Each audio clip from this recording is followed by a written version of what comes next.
예수님을 세례한 사람 정답. 예수님께 세례를 주었지요. 물로 세례를 주었지요. 예수님은 성령으로 세례를 주러 오셨습니다. 그렇지요? 자, 세례 요한이 예수님보다 앞서 왔어요. 앞서 왔습니다. 그리고 예수님의 길을 예비하기 위하여 회개하라고 말씀하는 장면이에요. 자, 제가 앞으로 약 한 몇 주가 될지 모르겠지만 제가 계속 그 책하고 자료를 준비하면서 고민하고 있는 것이 무엇이냐면은 하나님 나라에 대해서 여러분들과 말씀을 나누려 합니다.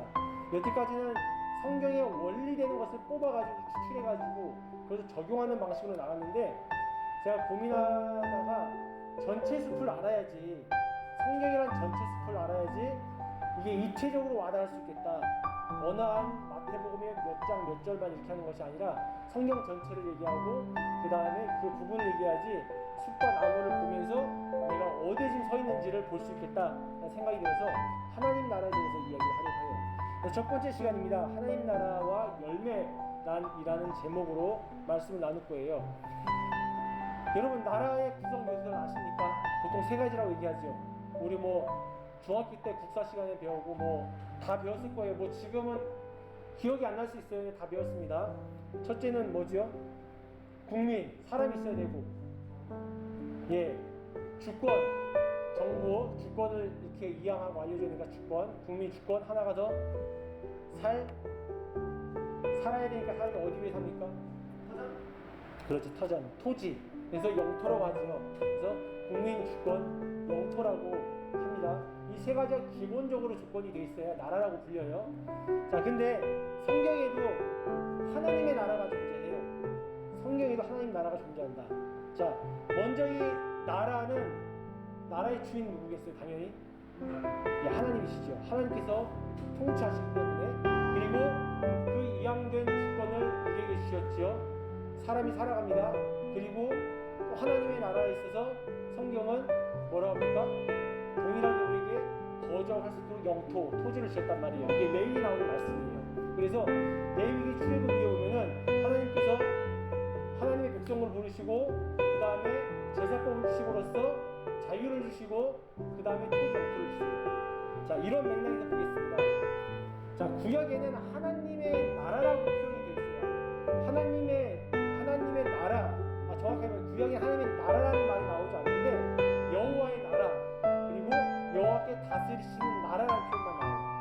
신약에 넘어와서 오늘같이 천국이란 말이 나오고, 그리고 마태, 마가, 누가에 보면은 하나님의 나라가 나와요. 근데 표현만 다를 뿐이지 결론은 무엇이냐?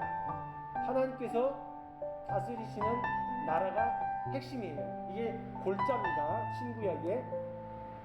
자, 근데 여러분, 하나님께서 눈에 보이시지 않으시죠?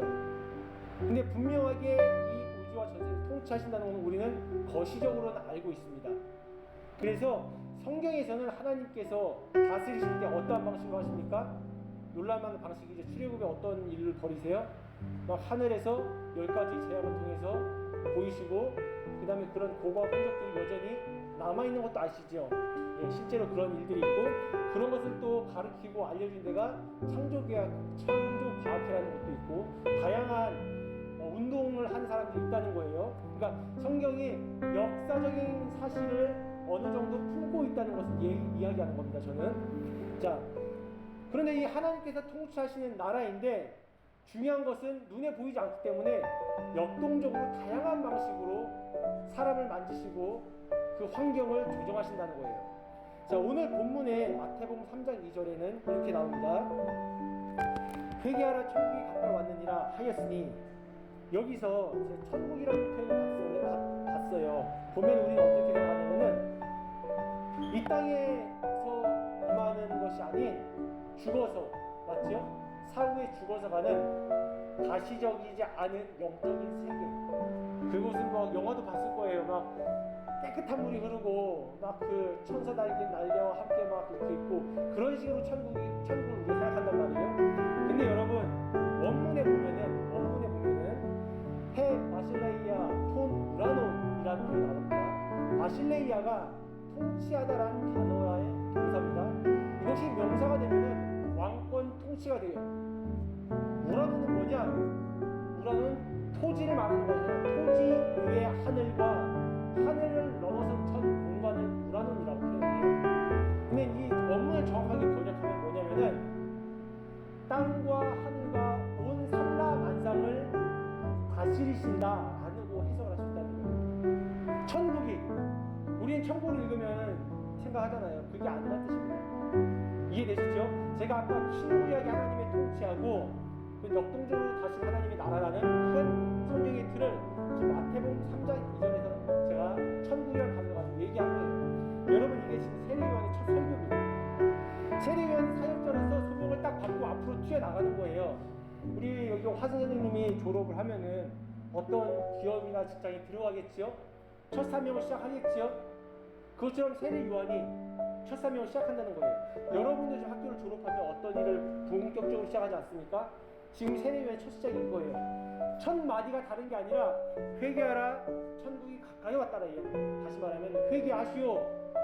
하나님께서 다스리시는 통치가 당신들 지금 살고 있는 그 땅과 하늘의 모든 것을 통치하시니 당신들 이제 주님 앞에 나오십시오, 이 뜻이라는 거예요. 제가 학자를 몇 명 예전에 글을 정리한 것을 보니까 신약학자 니데모스가 이렇게 얘기했어요. 하나님 나라의 사상의 정수는 하나님의 중심적인 관점이 예수님의 설교를 통해 드러난다. 그래서 예수님의 설교의 기본적인 주제가 바로 하나님 나라셨고, 그것은 하나님 나라의 자신의 행동을 예수님께서 행동하시고 자신의 행위를 자신의 모든 삶에 있어서 있는 것들을 예수님의 능력을 드러내는 삶을 사셨다. 여러분, 그 예수님께서 하신 일이 뭐예요? 사복음서에 보면 너무 잘 알죠? 뭡니까? 병 고치시고 귀신 쫓으시고 사람들 회복시키시고 잘못된 것 칭의 내리셔갖고 어떻게 합니까? 회개하라고 말씀하시고, 지금 3장 2절에만 나왔지만 5장 2절에 여기 보면은 4장 후반절에 가면은 예수님께서 동일하게 세례 요한처럼 회개하라고 얘기해서 4장 17절에 읽겠습니다. 이때부터 예수께서 비로소 전파에 이르시되 회개하라, 천국이 가까이 왔느니라. 예수님께서도 동일하게 그런 말씀을 하세요. 3절 우리 슈가리가 한번 읽어줄게요. 3절이요. 그는 선지자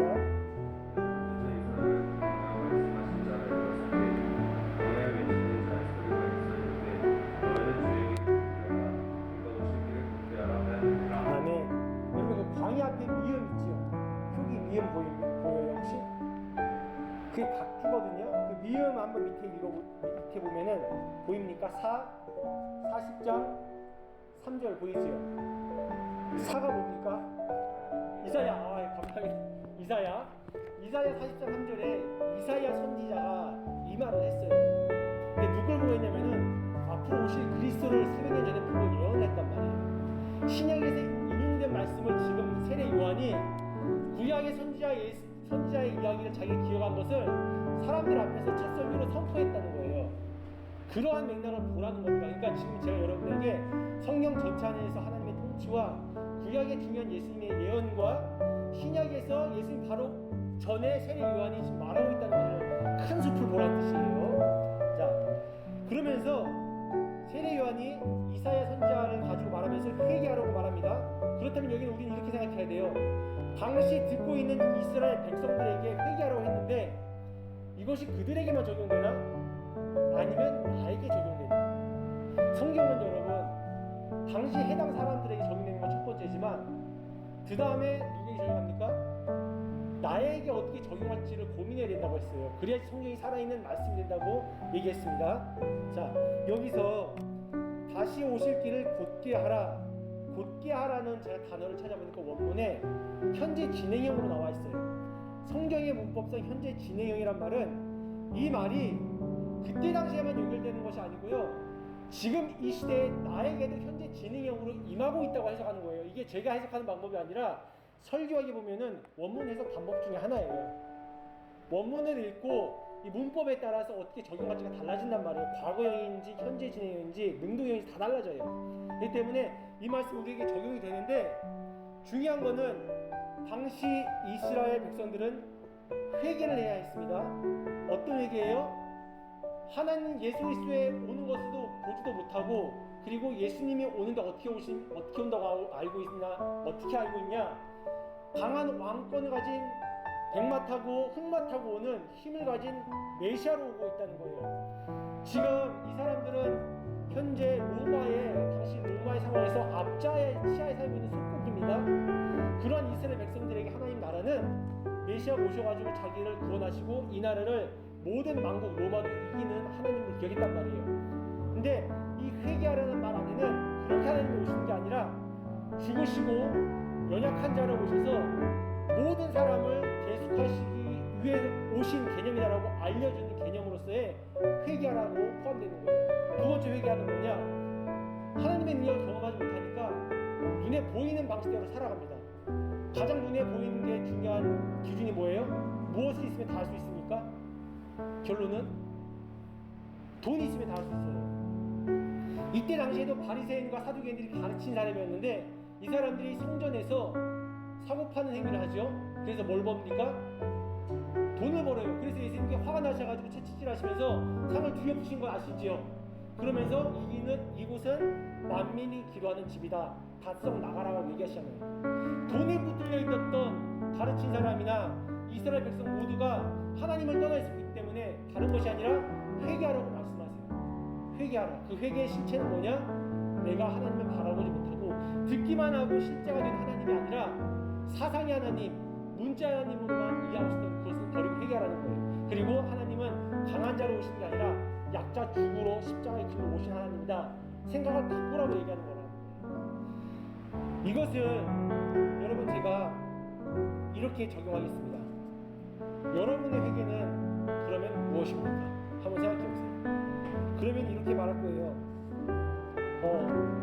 저는 회개합니다. 저는 어제도 뭐 욕하고 미워하고 뭐 잘못을 저지르고 다 했어요. 회개합니다. 이렇게 개념으로서 받아들이는 회개를 합니다. 여러분 성경은 회개가 메타노이아라고 표현하는데 이 메타노이아라는 단어는 어떤 거냐면은 우리의 생각과 행동을 바꾸고 의지까지 바꾸라고 얘기합니다. 근데 우리는 보통 성경에서 이렇게 배웠다고 얘기해요. 우리가 예수님 믿으면 죄는 회개된다고 말합니다. 그래서 기도하면 회개됐어요 라고 이렇게만 얘기하고 그냥 또 악습에 젖어서 살아가요. 여전히 음란해서 살아간단 말이에요. 그러니까 하나님을 실제로 경험 못하는 일들이 계속 발생한다는 거예요. 전 이 고리를 끊는 겁니다. 그래서 제가 여러분께 말씀드리는 것은 회개하라는 것은 다른 것이 아니라 매일의 하나님을 실제적으로 만나는 것으로 인식하고 생각을 하고 있느냐를 먼저 출발점으로 잡아야 된다는 거예요. 제가 이렇게 물어보겠습니다. 여러분 현재의 가장 희대의 악행을 저지른 우리 2022년 이 8월 달에 악행을 저지르는 사람이 누구라고 생각해요? 가장 악한 사람 히틀러. 우리 한국 사회로 줄여볼게요. 세계적으로 보면 한국 사회예요. 그 근래에 가장 악행을 저질렀던 뉴스에 나왔던 조수들도 있고 그렇지 좋아요. 정말로 일반 사람이 가면서 때리고 폭행을 하는 사건 아시죠? 밖에 나왔다고 해서 일반 사람이 때린 거 아시죠? 길을 가다가 조수 말고 또 누가 있습니까? 다양한 사람이 있을 거예요. 제가 이런 질문을 왜 드렸냐면 여러분 만약에 조두순이 한 번 회개했어요. 히틀러가 한 번 회개했다고 가정을 해요. 근데 그 사람이 천국에 가 있어요. 여러분은 정말 힘들게 살고 천국에 왔어요. 근데 여전히 그 악행을 저지른 사람이 회개 한 번 했다고 해서 천국에 왔으면은 여러분 그 천국을 좋아하는 마음으로 계속 거기 있을 수 있겠어요? 한번 생각해 보라는 거예요. 참고로 히틀러는 저는 회개 안 했다고 봐요, 개인적으로. 근데 죽기 전에 딱 회개 한번 하고 갔단 말이에요. 물론 십자가상의 강도가 회개하고 가는 건 있습니다. 근데 그거는 맥락이 다르고 질이 달라요. 제가 말하는 거는 여전히 죄를 짓고 나는 이렇게 살 거, 나는 성경에 이렇게 나와 있으니까 죽기 전에 회개 한번 하면 돼 하고 죽기 전에 막 살다가 비행기 사고 나기 전에 회개 한번 딱 하고 간다? 저는 그건 위험한 기도고 천국에 가는 것이 과연 가능할까라는 생각을 해요. 그 이유가 10절에 나옵니다. 제가 10절 읽을게요. 3장 10절입니다. 이미 도끼가 나무뿔에 놓였으니 좋은 열매를 맺지 않은 나무마다 찢겨 불에 던진다. 이거 지금 세례 요한이 한 말입니다. 여러분 좋은 열매를 맺지 않는 나무마다 지켜 불에 던진다고 요한이 말해요. 물론 예수님도 나중에 동일하게 이런 말씀을 하세요. 제가 이 본문을 생각을 하면서 여러 고민을 했어요. 찍혀서 죽으면은 우리는 지금 그럼 어떻게 살고 있는가? 나 지금 죄를 많이 졌는데 저도 죄를 져요. 생각으로도 짓고 실수를 많이 합니다. 그리고 회개는 생각, 행동, 의지까지 아예 바꾸라고 분명히 얘기하고 있는데 난 이게 안 된단 말이에요. 근데 여기서 여러분 신비가 있어요. 뭐냐면은 어떤 신비냐면은 나의 연약한 한계를 알고 하나님 나 죄인입니다. 나를 불쌍히 여기서 할 때 하나님의 임재가 임한다는 거예요. 여러분 예수님이 신약에 기적을 베풀었고 받은 사람이 누군지 아세요? 하나같이 예수님의 기적을 경험했던 사람들 하나같이 다 가난하고 사회적으로 소외되고 약자고 연약한 사람이에요. 그들의 공통적인 반응은 공통적인 특징은 두 가지인데 첫 번째 항상 죄를 져요. 항상 죄를 지을 수밖에 없는 구조에 있어요. 왜냐면 당시 율법에 의하면은 일요일날 주일날 불도 켜면 안 돼요. 떡도 만들면 안 돼요. 근데 그 사람들은 먹고 살아기 때문에 율법을 어기면서 항상 불도 켜고 그 다음 떡도 만들어요. 항상 죄를 져요. 근데 하나의 공통적인 특징이 뭔지 아세요? 하나님께 예수님께 치유하실 때 나왔던 특징이 하나가 주님 나는 죄인입니다. 나를 불쌍히 여기소서. 마음의 실제적인 고백이 나온다는 거예요. 예수님은 그걸 보시고 치유하시고 그걸 보시고 그 사람이 천국이 그 집에 이르렀다. 삭개오에게 이렇게 얘기한다는 거예요. 저는 여러분이 회개가 다른 그냥 말로 하는 게 아니라 진짜 마음으로 먼저 시작됐으면 좋겠습니다. 저는 몰라요. 여러분이 어떤 삶을 사는지 모릅니다. 나 하나님은 분명히 다 아세요. 그래서 회개를 여러분 잘 살펴보게 되면은 나의 삶의 마음의 패러다임을 바꾸는 거예요. 마음에서 안 바뀌면은 겉으로 들어가면 절대 안 바뀝니다. 확실해요. 마음의 패러다임을 바꾸면 삶의 패턴이 바꾸게 돼요. 그게 신비예요, 여러분. 다른 게 신비가 아니라 내가 예수님을 만날 수 있는 길로 회개한 이후부터 달려가는 게 진짜 기적이고 신비라는 거예요. 그래서 여러분 이것을 위해서 기도하는 거고 이것을 위해서 이 자리에 와서 우리가 말씀을 듣는 겁니다. 저는 그러한 사람에게 임하는 게 다른 게 아니라 하나님 나라예요. 그런 사람이 갖는 꿈은 비전이 됩니다. 어떤 친구는 말해요. 꿈이 비전이다라고 말해요. 아니에요. 여러분 꿈은 여러분이 하고 싶은 거 하는 게 꿈이에요. 비전은 하나님 만남에 주시는 게 비전입니다. 물론 꿈과 비전이 같이 갈 수는 있어요. 근데 비전은 십자가의 길이에요. 십자가의 길, 고통의 길입니다. 그래서 제가 얘기했죠. 여러분 삶을 살다가 오해받거나 아니면은 욕을 먹은 상황에서 내가 의롭게 욕을 먹거나 아니면은 힘든 고난에 처했을 때 그것이 여러분이 진짜 복음을 경험할 수 있는 단초가 된다.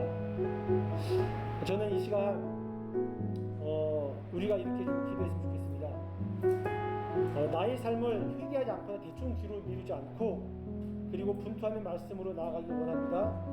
그리고 혼자 고민하면 해결 안 되는 게 너무나 많아요. 그럴 땐 여러분 그러한 경험을 먼저 했던 사람을 찾아가서 보고 배우세요. 제가 계속 우리 화 선생님 얘기를 듣는 이유가 지금 그러한 시기 때의 삶을 시도하고 있기 때문에 그래요. 무슨 말이냐면은 대학원에 가는 것은 내가 공부도 배우는 것이 있지만 사람을 만남으로써 실제적인 이야기를 듣고 볼 수 있기 때문에 대학원을 가는 거예요. 관계를 경험하고 경험을 하는 거예요. 책은요 여러분이 보면 돼요. 맞죠? 책은 여러분이 보게 되고 시간 내면 돼요. 근데 경험은요 들려와야 돼요. 근데 들려오려면 사람을 만나야 됩니다. 그래서 하나님이 축복을 주실 때는 사람을 만나게 하세요. 그런 의미에서 전 여러분이 저한테도 와서 좀 물어봤으면 좋겠고 그리고 어떤 삶을 비전을 갖고 나갔으면 좋겠는지 물어봤으면 좋겠어요. 그리고 진짜 하나님을 여러분 삶에서 경험할 수 있는 그런 시간이 월요일부터 토요일까지 되길 원합니다. 주일날은 편히 쉬고 예배드리면 됩니다. 이 시간 우리 함께 나의 삶에 있어서 하나님을 경험할 수 있는